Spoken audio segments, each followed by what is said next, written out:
What is up, everybody? Welcome to The Stack. I'm Alex. Hey, I'm Pete. And What's on The up? Stack, we talk about a ton of books that have come out this week, offer up our thoughts and reviews and prayers. So let's get into it with the first one. Also, just in case you're wondering, Alex isn't feeling well, and I'm stress cracked out, so this should be fun. Yeah! Woo! Authors and artists, are you glad you put your time into the books? Because we're wilding over here. Life has beaten us to a pulp. We're going to give you a fair shot. Everything. Question mark? Superboy, the Man of Tomorrow, #1 from DC Comics, written by Kenny Porter, art by Jahnoy Lindsay. In this book, we're following Connor Kent, the cool Superboy, wears a leather jacket and sits on his chairs backwards and doesn't listen to his teachers and doesn't care about school. Anyway, he is a little bummed out because he's like the 56th super person who is currently operating in Metropolis. He decides to go off on an adventure of his own, runs straight into the Dominators and some gene-spliced monstrosities. Pete, what did you think about this one? Well, first off, Man of Tomorrow gives you a little hope that maybe there will be a tomorrow. You know what I mean? So that's already a good this start. Is already off to a bad start. Ooh, I'm going to review our reviews as we go.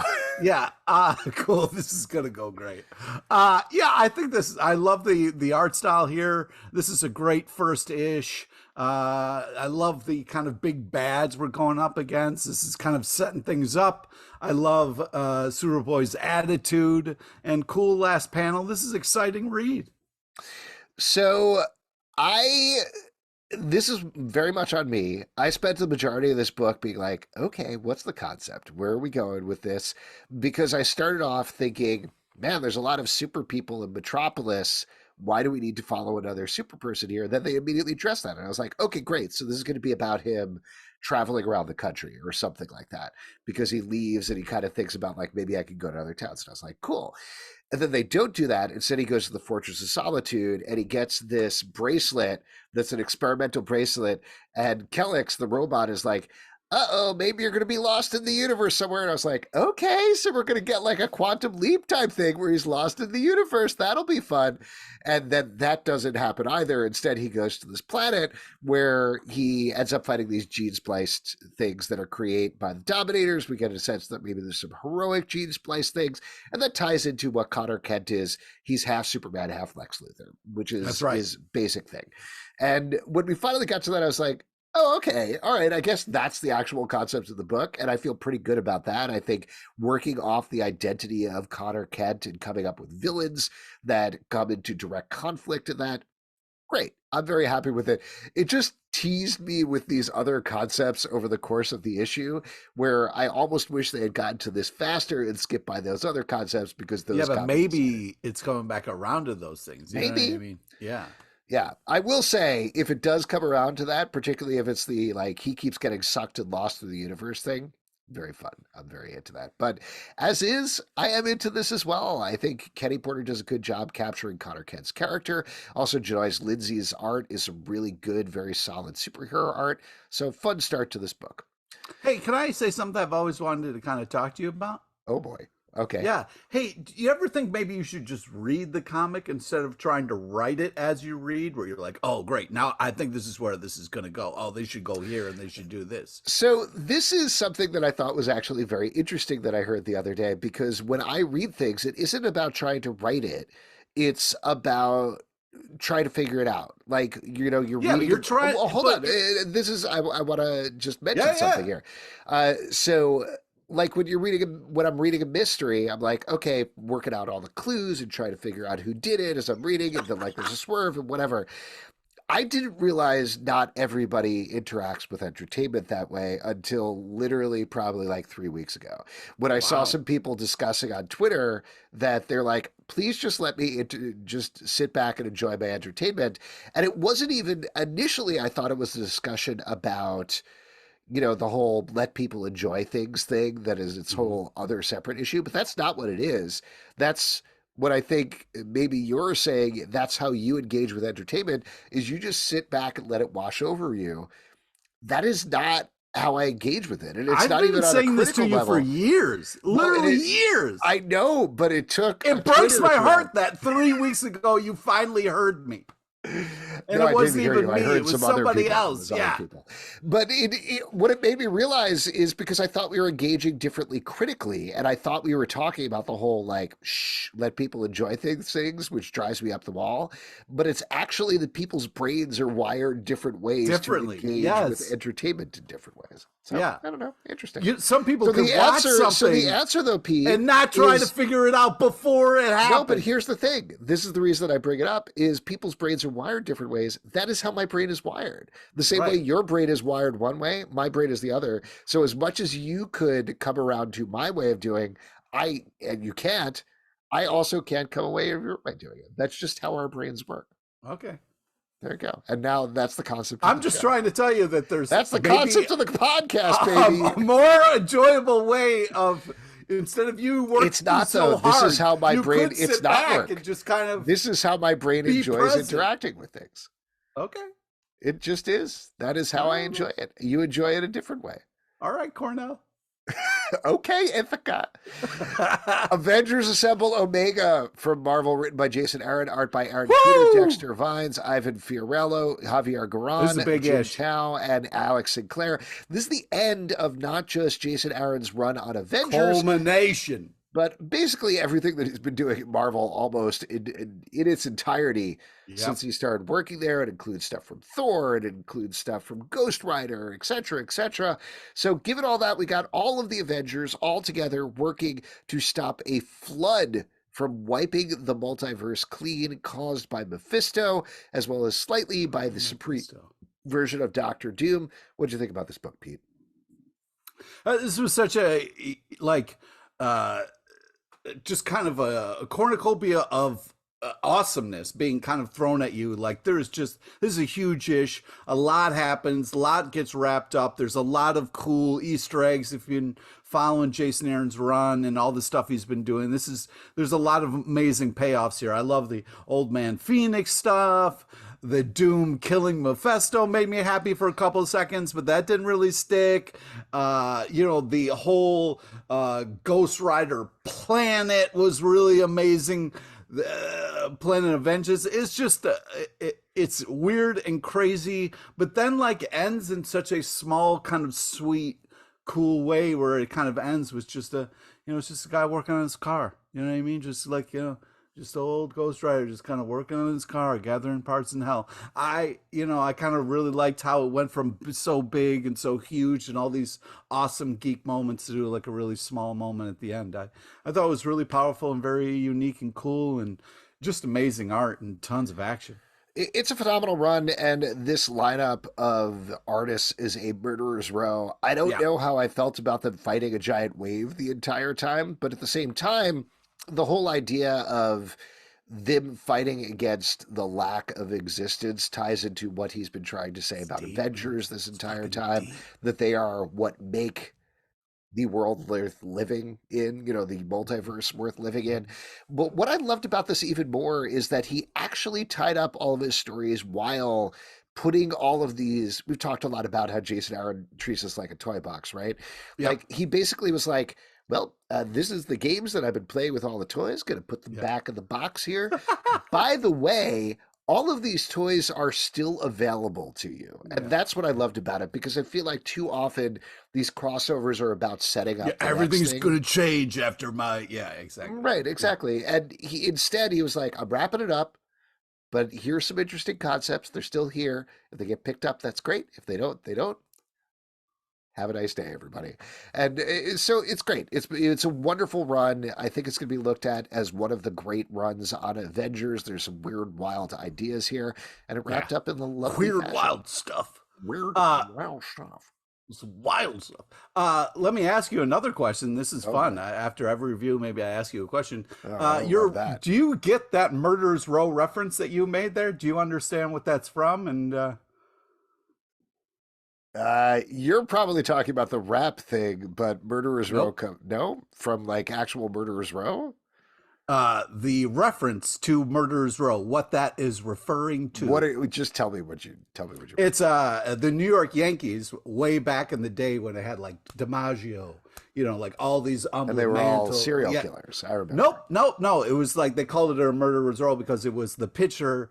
If you're pitching, there would be a great player and then maybe an okay player, and then so you got to rest. And after they would win a game, they'd go out on the town and they'd kill women.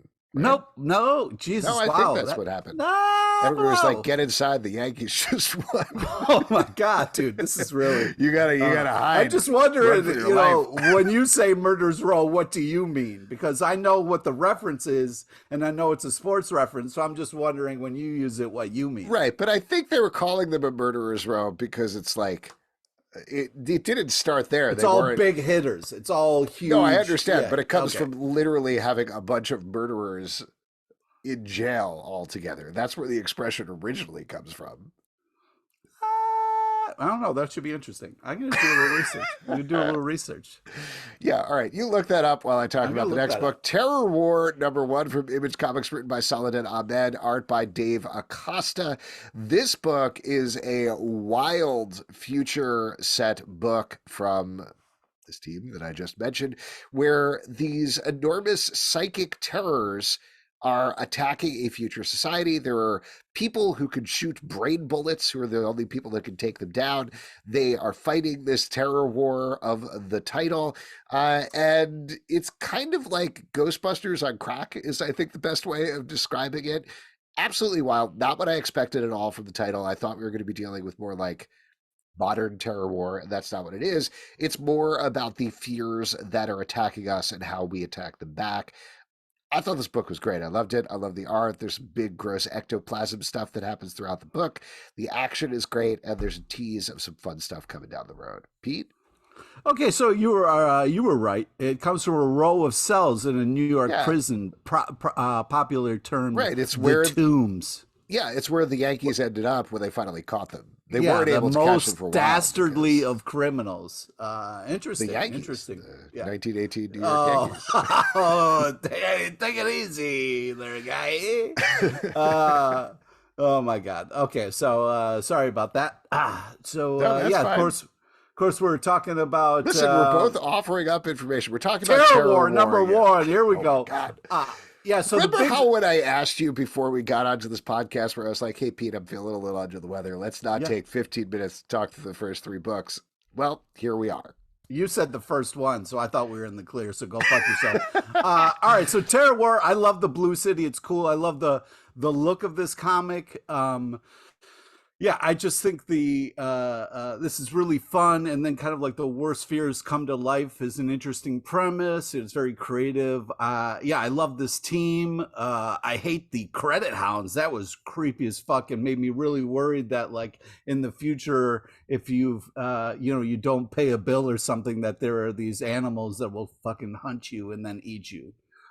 So that made me worried about the future, but I do think that this is really cool and worth checking out for sure. Yeah, this is, and I don't say this dismissively, this is not particularly subtle satire about what the future potentially could become, with the addition of this very supernatural, weird terror attack thing that is happening. But I assume as we get into it, we're going to get a lot more of that. So smart book. Excited to read more. Yeah. The idea of brain bullets was just really awesome. I love that. Very cool. I would love to have that. All 8 Eyes, #1 from Dark Horse, written by Steve Foxe, art by Piotr Kowalski. This, imagine, if you will, that there were giant spiders literally everywhere, and nobody talked about it. It was very secret, and sometimes they would kill people. In this book, there is a homeless man who has been trying to kill these spiders his whole life. A younger guy gets together with him because he sees one of these giant spiders and starts to be trained in his ways. I have some questions I'll get to in a second, but overall, I thought that I hate spiders. I cannot deal with them. Oh, yeah. So I had a hard time dealing with this book. Nightmare of a nightmare of a book. Oh, my God. Like this, it's, sometimes you're like, oh, my God. Yeah, can you imagine? Like, imagine a world. This freaked me the fuck out where I was like, I really hope this isn't like there isn't a root of truth in any of this, because this is like such a like I've gone down horrible Google rabbit holes of just like coconut spiders, where they're these jack spiders that are so strong they can rip open coconuts. Yeah, so like this is a real nightmare of mine come to life in this comic. So this was hard to read, but also really cool and creative. I liked this kind of like playing on a real fear and just being like, imagine if spiders were like a real problem that nobody talked about. Kind of like rats in New York City that people kind of joke about, but no one really does anything about them. Well, it's essentially a vampire tale, but with giant spiders instead, Yeah. so it works on that level. The question that I was going to ask, that I feel like we will get as we roll through the book, is why is nobody talking about this? Like, I feel like the excuse for the Because a like big nobody, spider. You know what I yeah, mean? Like there's nobody. a big spider who's running this stuff who's like There's got to covering it be all up. something like that because the idea that there are giant spiders running everywhere, and not just in New York City, but all over the world, and people are like, "Ooh, we can't talk about that. We got to cover that up," seems very iffy to me. So I But think it there's an explanation coming. but I also do like this thing where it's kind of like this vampires or ghosts or like kind of like Men in Black where it was like once you know the truth, your kind of real life is ruined. Like you can't really go back. Like our kind of main character, the younger guy, is can't go back to his old life because now he knows that there's giant spiders everywhere. Yes, I read the book. I'm aware of the plot. I What's just the need some quizzing? answers I'm in talking terms of about the, how the people. world works. That's all I'm saying. But the action is very cool throughout. It plays out like a big budget action movie, and It it's does. very fun. Yeah, it's cool. Let's turn to what I know is one of your favorite books of the week, DC Silent Tales, #1 from DC Oh, Comics by Gustavo Duarte. This is, as the title implies, several short tales set in the DC universe that are mostly wordless, other than newspapers people are reading or otherwise. Pete, take it away. yeah, I mean, first off, some really fun covers here. This is just really cool stuff where the art is leading the way. Words suck. Use art to tell stories. I just love it. It's just it's really impressive. I think you can tell a story without using words, and they really kind of lean into that in this issue. And it's a ton of fun and super creative, and letting the art be the words. It is very delightful. I really enjoyed all the stories. A couple of things that I'll throw out there. First of all, that is this very cartoony animated art, but there's some pretty dark things that happen throughout this book. Yeah. So don't immediately hand it to a child in your life without giving it a little look-see Or first, do. or do and really fuck them up. And Yeah. the other thing that I'll mention, and I know, Pete, you're going to take exception to me even saying this, but I think sometimes when there's a Then book don't with say no it. words, Don't say it. I get a little worried about like, oh, is this going to be too quick of a read, or you're just going to kind of flip through this and nothing's going to happen? But this is great. Like, this is just all comedy bits. It plays What? like Looney Tunes cartoons or something, and it's a really big, nice package as well. So you're really getting your money's worth out of this at the same time. Yes, you are. Thank you. Mostly, I think I've implied this on the show. I don't really care about the art. Like, I Oh just my read the words and just like go through the God. thing. It's one of those Fucking brain things. asshole. One of those Just brain things we enjoy were the talking about. nice thing. Don't talk No. about how it could be a negative. I or think it's could okay on our comic book review podcast to talk Uh, about people getting their money worth by buying the comics. Comics are expensive, buddy. I hear you, man. I'm just saying, just say it's great. Would you rather have a sandwich or a comic? Because a sandwich can feed you, but a comic can feed your brain. I don't Wow. know exactly what I was saying here. Why don't we Yeah. move on? Punisher #11 from Marvel, written by Jason Aaron once again, art by Jesus Saiz and Paul Azaceta. First things first, I didn't realize this. Maybe this news was already out there, but turns out this is a limited series, and the next issue is the last issue. What? So I know, but we're really getting to it here. This is bringing to a head as the Punisher is fighting the assembled Marvel heroes who want to get the beast out of him. Meanwhile, Maria, his resurrected wife, is Jesus revealing Christ. some big things about what down Oh, on the day oh, that day in the park. oh. Are you going to be all right? No.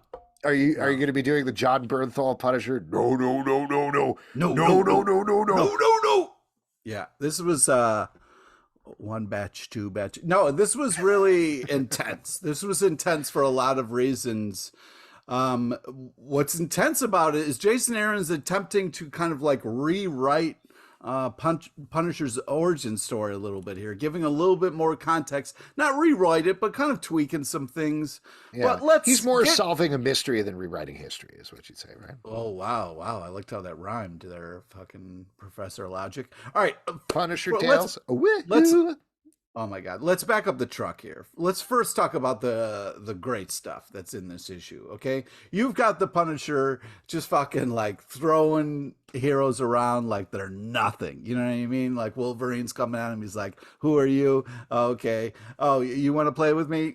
Bye-bye." So I was really enjoying the Punisher kind of powered up, because a lot of the times when Punisher's going against, the big superheroes, because he's the bad guy, it's more realistic. This is just a little bit more fun. You don't get to see Punisher all powered up, kind of being able to have his way. So this was kind of nice in that respect. But then we kind of we get some big reveals, some big turns. And it was a lot. It was really very powerful. And what's very interesting is this idea of like him being, it reveals so much, like having this relationship and thinking that, like, okay, I'm struggling with some things, I'm dealing with a lot of post-traumatic stress and trying to be there for my family, but also he's gone a lot, and seeing her side of things of just kind of being alone in the tent with a gun and like being hit on at a gun range, like all these kind of things that Maria's going through was kind of awesome and powerful to think about. And just like couldn't even get out the full word until the stuff happens at the picnic that we know happened. Just so powerful, really just fantastic, just kind of discovery, and to kind of explore that. It was just really very interesting and very hurtful, very just kind of can really crack you open emotionally. So really kind of helped kind of explain a little bit of maybe why the Punisher did the things that he did. But then to have her find out about the things that they did for the family in their name and then shoot him for it was just holy shit. You know what I mean? That was just like a big kind of crazy reveal that I wasn't ready for emotionally, but kind of does make sense. But man, just this has been such an amazing roller coaster of a bunch of issues of Punisher that Jason Aaron has just absolutely killed. As a Punisher fan, it's been really eye-opening and amazing to kind of witness and relive. I mean, sometimes when you're redoing origin stories, you can kind of be like, all right, here we go again. But this was done in such a unique, cool way, and the art is also just top-notch. We've said this a couple of times about this book, but this is almost more of a Maria Castle book than it is a Frank Castle book, and we're getting that in a big way in this issue. Like you mentioned, huge gut punches across the board. I think whether you're a Punisher fan or not, emotionally, this will still work for you. Yeah. And great stuff. I've said before every issue pretty much that dual artist Jesus Saiz in the present day, Paul Azaceta in the past. It works so well together. As much as I'm enjoying this book, I'm glad they're going to be tying it up with the last issue because it's clearly going to be going out on a high note. Summoner's War Awakening #1 from Image Comics, written by Justin Jordan. I mean, you could just enjoy how it ends. You had to be like, it's got to go on a high note. Otherwise, Man, you're just taking issue. Just let it be what it's going to be, man. You know what I mean? Jesus. Sorry, man. I also wanted to say real quick that I probably should have said Frank Tales instead of Punisher Tales. That would have worked better with the DuckTales joke. Yeah.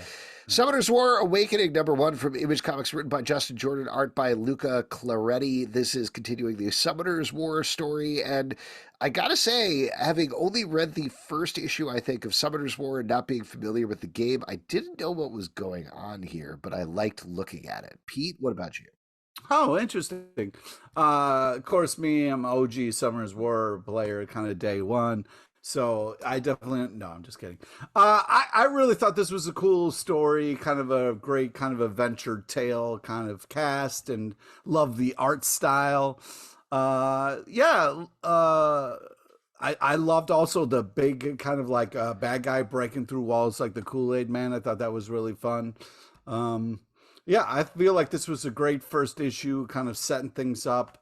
I think, we've seen the kind of elf quest type of thing where it's like, all right, we're going to get a team together. We're going to go on this kind of adventure. So I didn't really need a lot to kind of understand what was going on, but I had a good time with it. I'm excited to see what happens. The Cult of That Wilkins Boy, #1 from Archie Comics, written by Cullen Bunn, art by Dan Schoening. This is another horror reimagining of a classic Archie Comics character. In this case, that Wilkins boy who is now has sold his soul to the Crossroads Devil to become a huge music superstar. His 7 years are up and the devil is coming for his soul. There's some gross twists and turns here. I gotta say, very similar to a lot of these one-shots that Archie is putting out. I like them so much, I wish they weren't just one-shots. Like, this story in particular here felt a little compressed. It was going so quick to me, and I liked what was going on here, and I wanted to see more. And I understand that's part of the point, but I almost wish this had been a 4-issue miniseries instead of a one-shot comic. Okay, well, let me just give you your review if it was a 4-issue miniseries. I feel like they would have done a better job if it was just one issue, because I feel like they really stretched the story out too much, and I feel like if it was one, it would have been better. So I think this is, first off, a really cool, unique twist on a tale we've heard. Wait, sorry, should I do your review of it? Yeah. Oh, okay, great. Well, this creeped me the fuck out. The art is bananas good. It's so good. It's like taking a fresh banana and squeezing it in your mouth and going, yum, yum, bananas. And it's really good, but like it's interesting and it's cool and like it's good. And like it really creeped me the fuck out, but like the art was good and it's worth it for the art alone. Wow. Well done, sir. Thanks. You want me at the end. You the bananas part in your mouth made me a little worried about how you were going to land it, but I think you really killed it at the end. Okay. Yeah. I especially like the part where you kind of got lost in what you were saying, but then it kind of went back to what you were saying. Yeah, so that was purposeful. That really made me think it was me talking. Yeah, you should listen to your Punisher review that you just did sometime. Oh God, I can't listen to myself. I'm awful. But yeah, I agree. I think this is the art is awesome and it is super fucking creepy. Gotcha. Gotcha, you son of a bitch. Anyway, this is good. I'm happy for them to keep doing these one-shots. It's fine because I like the stuff that they're exploring, and if it makes business sense, then it makes business sense. I mean, Archie's doing a great job of really kind of getting outside of what we think of Archie Comics and making some really cool creative choices. She-Hulk #12 from Marvel, written by Rainbow Rowell, art by Andrés, Genolet, and Joe Quinones. This is an anniversary issue, so the first part we're getting a story of Jen as she is dealing with this new, very sexy criminal who maybe she's sparking up a little bit thing with, while Jack of Hearts, the guy that she's that's with... I'm shipping. That's I'm shipping it too, but he's starting to pull like back you're a into little the new. You think you're... It is a romantic complication. It is basically like you've got the she's not exactly the Mary Jane, but like if she's Spider-Man, no, don't you? Jack of Hearts is the Mary Jane. This new dude is 100% the Black Cat. And it's like, she can't quite touch Jack. It's perfect. Like, it is a perfect romantic situation where she loves Jack of Hearts. I don't know if they said I love you yet, but like, she clearly wants to be with Jack of Hearts, but can't touch him and can't be with him the way that she wants to be with him. He also needs to figure his shit out because he doesn't know what's going on with him. Fucking A, come on, Jack. You got like this sexy dude who she can touch who is here, who clearly is into her and like playing with her on the She-Hulk level, while Jack of Hearts is engaging her on the Jen level in a certain sense, intellectually versus physically. It's going to come to a head at some point, and that's like perfect romance setup. So I'm very excited for that. And then we get this great backup story that has Jen having a book club with a bunch of the female characters of the Marvel Universe. Nobody's read the book. So much fun. So much fun. What a great package from top to bottom. We should do a book club. You know what I mean? Meet once a week and talk about comics. Mm-hmm. Oh, that'd be so cool. That would be fun. And we definitely find out who read the books and who didn't. Yeah. All right. So first off, it's 175, so it's an anniversary issue, which is great. So you got a lot of extras in there, and I feel like they did a great job of giving us more. She-Hulk is such a great title and has been for years, and it is in great hands. The art style is fantastic. I love the writing. It really feels like She-Hulk talking. So I'm having a blast with this. The ships are great. The will they won't they is driving me nuts, but I'm pulling for Jack of Hearts here. So this is a great time, and I also really love the kind of cast of characters with the book club here, and I just think they're having a blast with this book, and it really comes through. Deceased War of the Undead Gods, #8 from DC Comics, written by Tom Taylor, art by Trevor Hairsine and Lucas Oh, Meyer. This is the end. What? What? I was just reading over the notes, and I just want to give a shout out to Awesome Andy because he is awesome. Oh yeah, Awesome Andy is awesome. This, I mean, just to mention about that, this felt the closest to Dan Slott's run on She-Hulk that we've Yeah. gotten so far, and I think that was purposeful on their Also, part. having Reed Richards be a douchebag, classic. Loved it. So this is the last issue of Deceased. They have wrapped up the saga that they began a couple of titles back here, as the assembled heroes have found out what is behind the anti-life plague and decided to take it straight to them. It ends in a surprisingly quiet and sad and Oh, poignant way here at the end. I'm sure we're going to get into spoilers. If you don't want to know, turn away. But Pete, this had to hit you right in the feels, I imagine. oh my God, yeah. I mean, very touching moment between the light costume Batman and Superman here. It's just such a amazing last panel and very touching stuff that I really felt. But yeah, this was such a huge kind of arc and really fun, a lot of crazy stuff. But to see it kind of end this way uh, caught me off guard, and I was super moved and impressed. I was clutching my pearls when I was reading it. So There's also a very fan moment, which is kind of Tom Taylor showing off as a writer here, where he loops back to a thing that Green Arrow said, I don't even know how many issues earlier, like easily 12, 24 issues earlier, that he had a line of dialogue from Green Arrow that becomes immediately relevant to the final gambit here in this book, where I was like, smart. I see what you did there. Good job. But great series. I was really impressed by this. And it's a yes, good mission statement for the DC Universe, showing how they fight against the dark with their light. Loved it. yeah. No One, #2 from Image Comics, written by Kyle Higgins and Brian Buccellato, art by Geraldo Borges. This is a murder mystery slash, not political thriller, but like journalism thriller running in the Massiveverse universe. We really dug the first issue of this. What'd you think about the second one, Pete? Well, I love the action in this. This is very like interesting, kind of like Batman tech character. Love the story around him. The kind of like older cop who is being forced out, trying to figure out who killed his son. Like the art, super type bananas. I think this is just going great. Like I the kind of cameo by no one here. I just think this is very kind of unique and cool, and I'm very much enjoying this. Yeah, this issue was a little denser text wise, I think, than the Yeah. first issue, which is necessary. There's a lot of information coming in there, but it didn't feel as propulsive to me as the first issue, though I totally agree with you on the action sequences.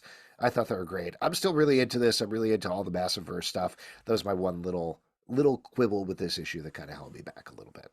I think it's just because you're sick. Might be that too. The Vampire Slayer #13 from Boom Studios, written by Sarah Gailey, art by Kath Lobo. This is kicking off the final arc of this series, which really bums me out because this is the best that Buffy the Vampire Slayer has been, maybe since the TV show, in my opinion. This Wow. Buffy finally has her Slayer powers back. She is getting back into shape thanks to working with Faith. Willow is no longer destroying the universe, and instead we're getting back to Baby Crab, or at least Baby Crab 2.0, who is growing to gigantic crab size and may or may not destroy the universe at the end of the day. There's a bunch of things for fans of Buffy the Vampire Slayer that are being worked in here in an interesting way. The cliffhanger at the end of the last issue is we finally met Tara, who is helping Willow get control of her powers, her augmented powers. There's an interesting tease in here. I don't know if you picked this up as well, but that this version of Tara might be trans. They don't come out and say it, but there's a very strong implication there, which I thought Cool. was an interesting little detail to throw in. Yeah. And we get a big reveal at the end here to a classic Buffy the Vampire Slayer location. We already kind of know, if you've seen the show, the villain that we're going to meet in this final arc, who is tied very directly to Spike, starts with a D, R, U. You know where I'm going with this. Oh, Anyway, yeah. you don't necessarily, but listeners probably Talking do. about Drew. Yeah, DRU, Drew. Drusilla, who's Spike's girlfriend, is definitely going to show up here. And that's very exciting. I am loving this. Pete, how are you feeling? Well, for me, it was just like I was so stressed out about Buffy, so seeing her finally get her powers and kind of like come back into like, okay, now this is the Buffy comic and everything's kind of coming together. And I was like, okay, great, here we go. Because it was like this kind of slow kind of build towards what we know. And in the beginning, there was some really cool, interesting choices, but now we're kind of like really kind of rolling. And so I felt like this is hitting its stride right at the key time. But yeah, I mean, I'm not as much of a huge Buffy head as you are, but I'm still having a great time with this. Loving it. Red Goblin #3 from Marvel, written by Alex Pactadal, art by Jan Bazal Dua. I don't know why I said that twice just now. Anyway, Norman Osborn's grandson has a symbiote who has turned him into the Red Goblin. Norman is being attacked by one of the old hobgoblins in the sewer, as well as a whole goblin army. So lots of goblins, goblins. That's what we're doing here. And the Red Goblin fights back here. There's some twists and turns. Pete, what'd you think about this one? Well, yeah, I mean, we get some cool, interesting flashbacks. Then the kid is just chill with a nice old lady in the alley who's got a dog who is scary in the beginning, but then it isn't scary. You know what I mean? The classic kind of dog setup. Yeah, I don't know what we're doing with this book, but it's here. And there's a lot of stuff, a lot of cool action stuff and more interesting Osborn stuff. But like, I'm not, as a comic book fan, I'm not like, you know what I could go for? More fucking goblins. Let's go. Well, that was one of the things I was trepidatious about with the first issue, and I think they really won me over. Here, this is a wash of a lot of goblins in this issue. I think I still like this, and the art is really solid superhero-wise, but yeah, it's a lot of just goblin action. We get a tease that the next issue we're going to have Norman in the Gold Goblin costume when we already have a Gold Goblin title. So I worry that this is not giving us something different with the Red Goblin character. That's what I want to focus on, and that's what I'm interested in. So maybe we'll get back to that the next issue, maybe not, but I'm still on board. I'm still curious to check out at least one more. Wonder Woman #798 from DC Comics, written by Becky Cloonan and Michael W. Conrad and Josie Campbell, art by Amake Nahulpan and Caitlin Yarsky. This is tying into the Revenge of the Gods storyline, which has Shazam and Wonder Woman teaming up to fight back against Hera and the assembled might of the gods. Here we get to see Wonder Woman Shazam in this issue, something everybody has always dreamed of. Pete. Bless you, Alex. Yeah, so all right, so here we go. Wonder Woman. First off, some cool ass covers here. But unfortunately, it's kind of like that classic scenario of the cover kind of spoiling what's going to happen a little bit, where Wonder Woman gets the Shazam powers, and because you saw the cover, you were kind of like, okay, I know this is coming. But I can understand, like, if you were going to put a cover, like, oh, wouldn't it be cool to just do that? But it just kind of ruins a little bit of the buildup. But yeah, I think I love the, Wonder Woman fighting Hera. Yeah, I think this is just kind of great DC style art and action. And I think it's a great package with the backup story and everything. So having a blast with it. I'm having a good time with this too. In particular, I know I've been very complimentary of this team anyway, but Josie Campbell and Caitlin Yarsky's backup story. Mary Marvel is the one who gives up her powers to help save Wonder Woman and turn Wonder Woman into Shazam Wonder Woman. So we get to see what that means Pretty for cool. Mary Marvel next. And they put a great amount of heart and character into this, as well as the action scenes by Caitlin Yarsky are really fun and well planned stand out. Really enjoyed reading that story in particular. I'm going to be bummed if Mary Marvel is no longer a Shazam at the end of this, but I guess we'll see what happens. Yeah, that would be a bummer. The Forged, #2 from Image Comics, written by Greg Rucka and Eric Troutman, art by Mike Henderson. This is following a bunch of mech warriors who have been crash landed on a harsh alien planet. They've been sent there for an unknown mission. We find out what that mission is this issue. This book is action heavy, super gross, super nuts, very fun. Yeah, I also really appreciate the kind of intro part that gets you everybody caught up in case you know are like what is this comic again? So awesome for that. Yeah, tons of action, interesting turns in the story, super tight bananas art. I'm really enjoying this comic. New character was a little bit over sexualized, but it's early on, so I'm excited to see what happens after that. Yeah, I'm really enjoying this. I think the last time we talked about this book, we tried to describe it with a bunch of different movies, and it still feels a little bit like Predator, Alien with mech suits kind of thing. Great. I'm loving this book. Like you said, Mike Henderson's art is just next level here, particularly Yeah. having a bunch of characters in mech suits, being able to tell which one is which. Partially that's up to the coloring, but I think that's also up to the characterization that Mike Henderson puts in it, and that should not be underrated. Harrower. I still can't say that word. #3 from Boom Studios, written by Justin Jordan, art by Bram Revell. This is to take place in a small town where all of the teenagers have been ritualistically slaughtered. The last issue, now the few remaining teenagers are trying to make it out alive.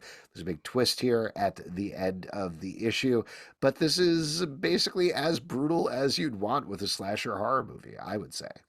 Yeah, I mean, this is just nonstop intense. I love the art style. There's so many twists and turns, crazy last page. I mean, it's a hell of a ride. I can't wait till the next issue. The Excellent #2 from Marvel, written by Peter Milligan, art by Mike Allred and Laura Allred. You know, my big complaint with the last issue of this was there wasn't enough focus on the social media parody, and I think we get back to that in a big way in this issue, as we have two teams who care less about saving people than gaining and losing followers on social media. I thought this was very fun and a back to form for this book. Yeah, I mean, it's worth it for the All Reds art alone. And that Zeitgeist is a real douchebag. Yeah, he keeps vomiting on people and burning them. If yeah, you can, and also mistreating people who are, you know, trying to do things for him, you know. Which do you think is worse? Is the vomiting on them and melting them, or mistreating people? I'm going to say the murdering them, but okay. Yeah, also mistreating is pretty bad. Yeah, it's a real murderer's row, right, Pete? Hey! I don't think we're using that right there. Superman, look it up, we'll check. Superman #3 from DC Comics, written by Joshua Williamson, art by Jamal Campbell. In this issue, there's a plague of parasites who have taken over Metropolis, including taking over Superman. And finally, after 3 issues, Superman has to come for Lex Luthor's help. I am loving this book. I can't believe how much I'm loving it, particularly how different it is from the other Superman book that Philip Kennedy Johnson is doing. But the horror elements with the parasite Superman, the way that Jamal Campbell draws him are great and terrifying. The way that they work in Livewire here and Lex Luthor and Supercorp and all of these other things is very fun. It's just building out to a really different, really exciting Superman book. And I'm having a great time reading this. Yeah, I thought it was just like a super adorable moment between Lois and Clark here. Just kind of a nice, sweet moment. Yeah, and then, you know, I don't know about that giving your arch nemesis a watch thing, but other than that, I'm having a blast with this. Well, so what I think... There's got to be a tracker or some kind of audio Joshua Williamson is working off of here is I think he is doing the all-star Superman, Lex and Superman dynamic, where Superman really wants to find the good in Lex and push him to do better. He doesn't trust him. He doesn't think that he's going to do the right thing, but he wants to give him a chance to do the right thing. Oh, yeah, but would you give your arch nemesis a watch? You know what I mean? Like, what kind of watch? Like a Mickey Mouse watch, a Swatch? Dude, you saw the watch he gave him. It was fucking really nice. Sweet watch. Yeah, that's a fucking sweet No, watch. I wouldn't man. do that. I'd give that to one of my friends, probably. You're right. Good point. Hitomi, number 5 from Image Comics, written by H.S. Tak, art by Isabella Mazzanti. In this issue, I think we're wrapping this up here, maybe? Is this the last issue of this book? Where we've been following this young girl, and unbeknownst to her, the man who killed her family, traveling on a journey together. This issue, she has turned into a little assassin of her own. It all goes down as he runs to save her. Pete, I know you love this book so far. How do you feel about how it wrapped up? Well, first off, this is amazingly Super Type Bananas art. Like, just unbelievable art. And, you get that little recap in the beginning, which I really appreciate about it. I was really worried about when she found out that the dude that she's been friends with and traveling with has been the guy who killed her family. So I thought they handled that in a very, very cool way. And I thought it really turned out great. I love this kind of run. I thought this was really an interesting story, told very well and in kind of a mature way, even though it's kind of old in time. So I very much appreciated it. House of Slaughter, number 14 from Boom Studios, written by Tate Brombel, art by Antonio Fuso. In this issue, we're continuing to follow the story of Henry Boucher, I think is the name of the character. Whatever it is our main House of Slaughter dude who we've been following. He's trying to save a bunch of kids. Things turn out really bad for him by the end of this issue. I gotta say, I think this is maybe my favorite issue of this book so far. Wow. The way that the tension builds up over the course of this is unbearable. So stressful. Yeah, so stressful to read. Oh my but God, it dude. builds so slowly and so carefully. Yes. I was very impressed. Yeah, I mean, I have my notes like, oh shit, it goes down in this issue.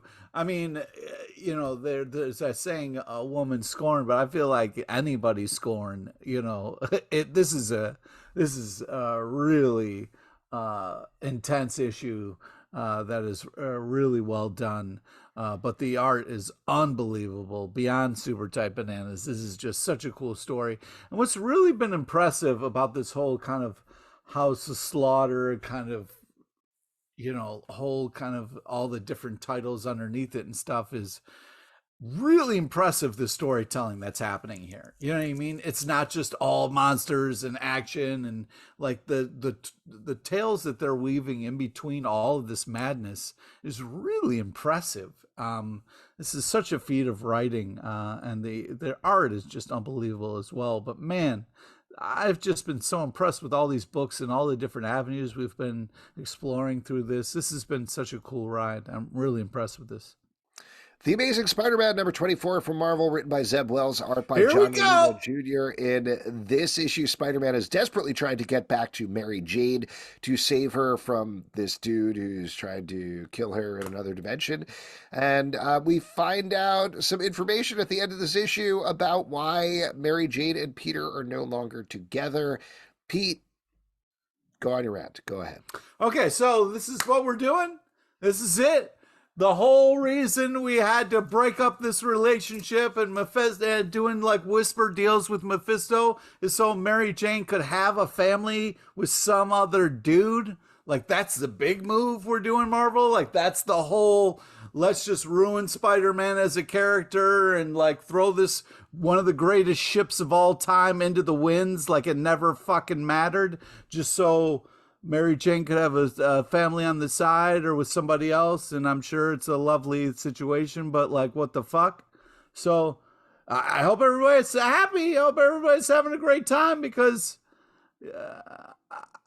what? Yeah, I gotta say, I don't get this either. And the reason I don't get this, I'm not necessarily as hardcore on certain aspects of what you just said, but they've been building this up as, here it goes. This is one of the biggest storylines we've had since the death of Gwen Stacy. Yep. And this, I mean, we already spoiled it, so we can talk about spoilers here. But at the end of the issue, we find out that enough time has passed in this other dimension that Mary Jane and this dude she was with are now together.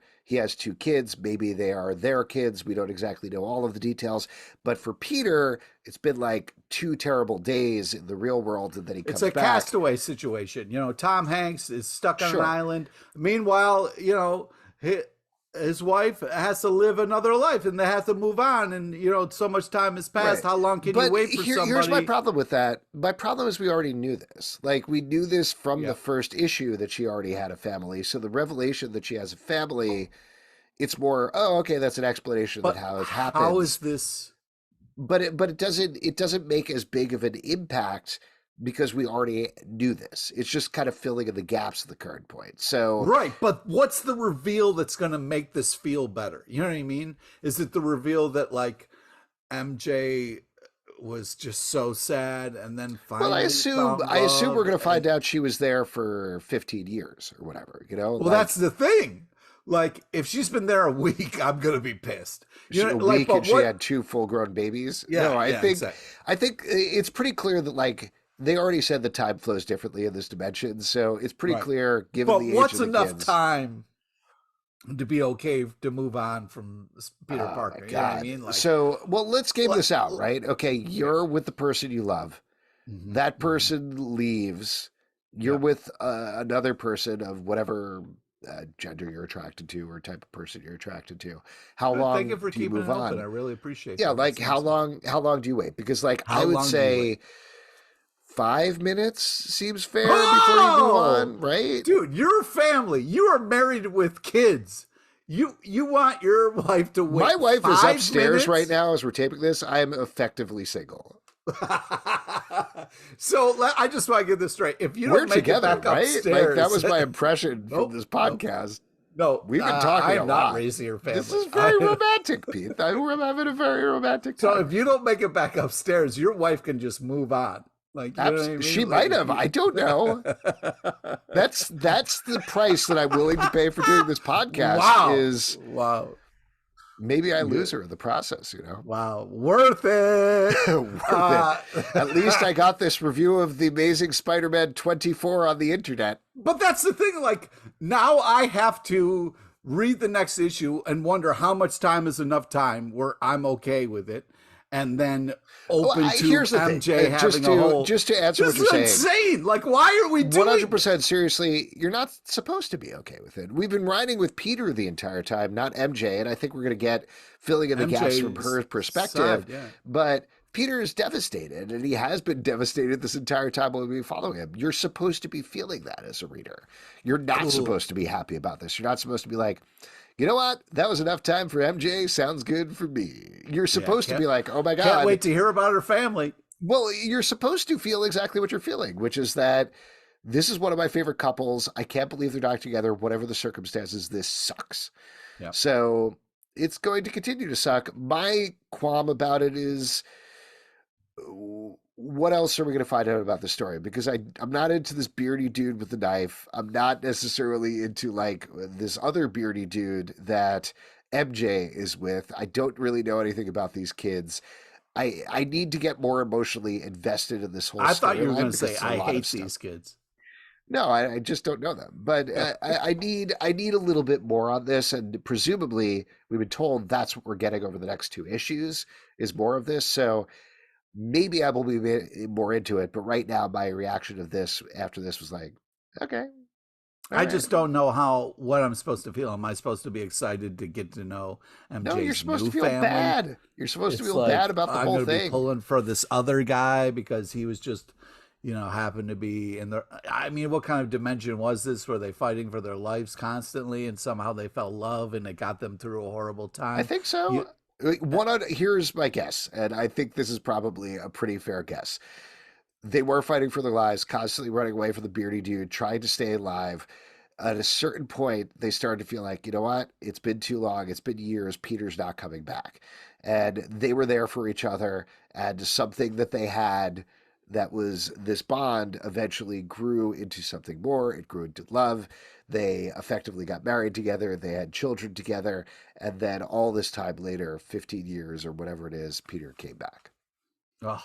So you're supposed to feel bad about it. And it's going to feel bad for MJ as well because she's like, oh my God, I loved you and I thought I lost you. Yeah. So it's going to hurt. Yeah, and then what does MJ do? Does she ditch her new family? Clearly not, because we've already seen she's with them. So, oh my God, this is not fun.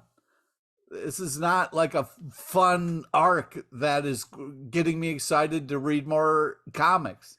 best case scenario, the beardy dude kills her husband, who she loves, and her children, who she also loves, and then they take care of the beardy dude, and she's like, now I'm back together with Peter Parker, this dude who sucks. This feels awful. This feels like we can't win. Nope. Really can't. It's a no-win scenario. Let's talk about. Thank you, Marvel. Thank you, yeah, thanks for ruining Spider-Man. Thank you. Thank you, Spider-Man. Nightwing number 103 from DC Comics, written by Tom Taylor, C.S. Picot, art by Travis Moore, Vasco Georgiev, and Eduardo Pansica.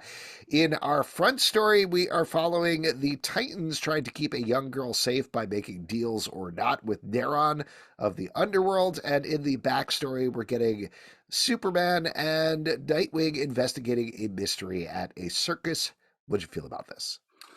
Awesome covers. Love the spinner rack cover one. Another great ish. I love the cyborg line of like, this really is hell, where there's so many icons open on this desktop. That was just hilarious. Loved all the actions, fun twists and turns. This is just, Nightwing continues to be a fucking blast.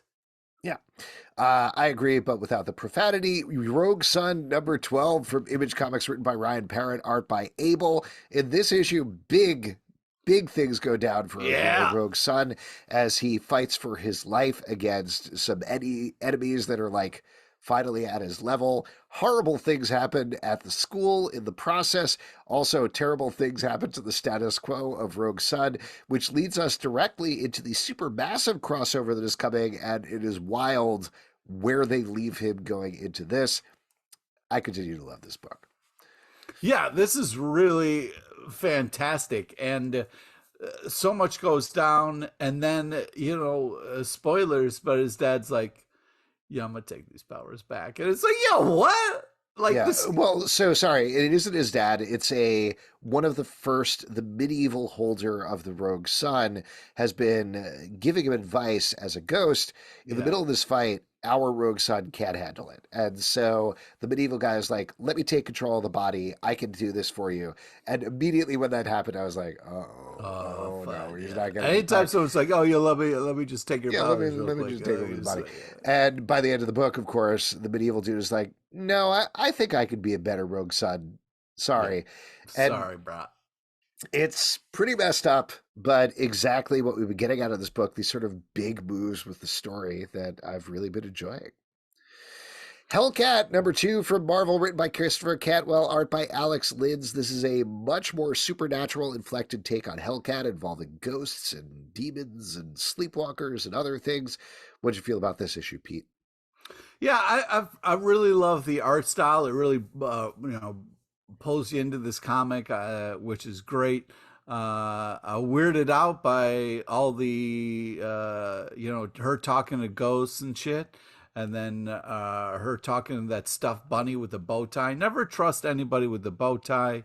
And then love the kind of the heart of it, though. This is a really cool ish. I'm looking forward to reading the next one. I really like the art on this in particular. There's some very creepy character designs and horror-inflected looks throughout. In terms of the plot, I'm having a hard time holding on to it. There's entirely too many things going on at the same time. They're all interesting individually, but there are so many of them, it ends up being a little bit of a wash to me. But I don't know. Your mileage may vary, I guess. Let's move to another horror book, Dead Seas, number 5 from IDW, written by Kevin Scott, art by Nick Brokenshire. In this book, we are following a ship that is full of ghosts. All the ghosts are free. There's also a bunch of prisoners there. All the prisoners are free. There's a bunch of pirates that are attacking it. It's all going down. It's absolute anarchy in this issue. Cats and dogs living together. Mass hysteria. It really is, though. And in particular, this pays off on a lot of the promise of like, ooh, what if there was a ship full of ghosts and criminals? What would happen? Well, this is what would happen.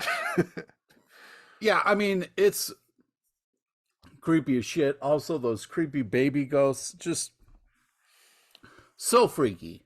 So freaky, but this like continues to be a scary, intense package of a great comic where the art's so intense, everything that's happening is so intense, and it meets in this Dead Seas book, and it continues to really deliver on a hell of a ride that every issue is kind of getting more and more insane, but enjoyable. In the absolute best way, this comic book feels like something that you would have seen on the bottom shelf in Blockbuster back in the day and be like, Dead Seas, what's that? Yeah. What's going on? They take it over and be like, oh, this is stupid and also awesome. And I'm Tower number 3 from A Wave Blue World, written by Cameron Johnson and Kelsey Barnard, art by Chris Cross, is continuing to follow a bunch of folks that are trapped in a very advanced VR game where if you die in the game, you die in real life, I guess. We haven't specifically gotten an explanation of that, but I assume that's what's going on here. But what I liked about this issue, the second issue was a lot more confusing. There was a lot of stuff going on, but we're starting to eliminate characters at a pretty quick rate here and starting to figure out who we're focusing on. So I like that quite a bit. And as we get a revelation about the real story that's happening in this book, it really focuses it up quite a bit. Plus, we got a little bit of insight of how it got started with the kind of creepy guys showing up at the door, like, "Hey, you a gamer? You just got to answer 3 questions." So yeah, I think that there's a ton of action in this when they get into the actual tower kind of game of it, and then the Kane reveal is very cool. I love the pace and action of this comic.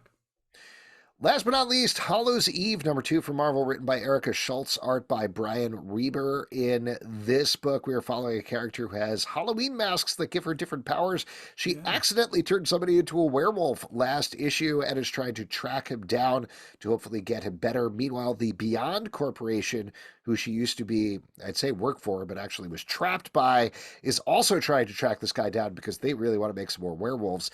So lots of stuff going on here, but for a concept that I was not into at all when they first introduced it, I am very into this book 2 issues in. Yeah, I agree. It's a little weird that it's, coming out now and not near Halloween, but I do think that this is a ton of fun. I really love the art style of this. And it's cool the way she uses her masks that give her different powers. It's cool because it also taps into this feeling when you're a kid and you put on the mask of the thing and you're no longer you're this kind of new entity. So like, I really kind of love the idea behind it, and I feel like it does a great job of exploring that and heightening it. I do want some clarification in terms of how many masks she has at a certain point, though, because we definitely know she has these monster masks, right? Like she has a vampire mask, she has a werewolf, a Frankenstein. I think there was a witch at one point as well. In this issue, she's like, and now I'm going to be a cop and put on my cop mask. And I was like, well, that's not a monster. I mean, arguably, I guess. Oh, come on, bro. But my point being, I guess my question is like, how many masks do you have in there? Are we going to get to a point where she's like, I'm going to put on my chef masks so I can cook a big dinner for somebody, or what? There just needs to be some limitations there. Although it would be amazing if she was like, I'll put on my chef's mask, and then she's like, orky, pork, pork. That would be pretty awesome. Oh, it's her Swedish chef's mask specifically? Yeah. All right, that's fine. If they do that, they don't have to limit the all right. If you'd like to support our podcast and all the podcasts we do, patreon.com/comic book club. Also, we do a live show every Tuesday night to Facebook and YouTube. Come hang out. We would love to chat with you about comic books. Apple, Spotify, Stitcher, or the app of your choice to subscribe, listen, and follow the show at Comic Book Live on Twitter, Comic Book Club Live on Instagram, and TikTok, comicbookclublive.com for this podcast and many more. Until next time, we'll see you at the comic book shop. Thanks. Thanks, guys. Wow, this is a really murderer's row of titles, Pete. Oh, come on, man.